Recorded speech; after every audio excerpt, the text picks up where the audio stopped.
Inatasan ni Pangulong Ferdinand R. Marcos Jr. ang Department of Budget and Management na siguruhing may pondo para sa mahalagang programa at proyekto ng pamahalaan. Handa naman ang kagawaran na punan ang kinakailangang pondo para sa 2025. Inilatag din ng BBM ang mga paraan para makakuha ng budget. Yan ang ulat ni Isaiah Mirafuentes.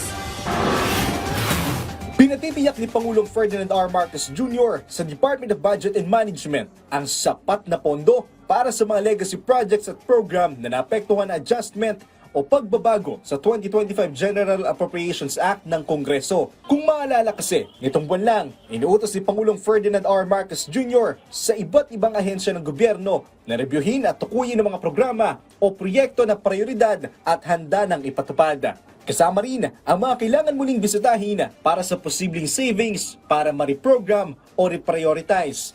Sabi ng DBM, handa silang remedyohan ang funding deficiencies ng mga departamento para sa fiscal year 2025. Sa pamamagitan ng modifications ng allotment, ang paggamit ng savings para i-augment ang deficient items o paggamit ng contingent fund o on-program appropriations at iba pa. Una, sabi ng DBM, ang mga available allotments sa loob ng budget ng ahensya ay maaaring madeklara bilang savings.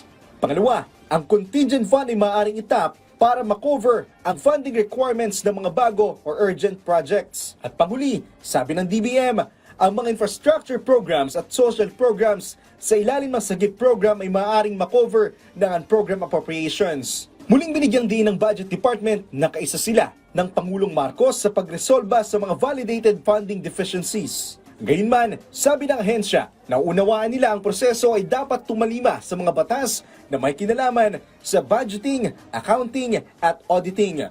Isaiah Mirafuentes para sa Pambansang TV sa Bagong Pilipinas.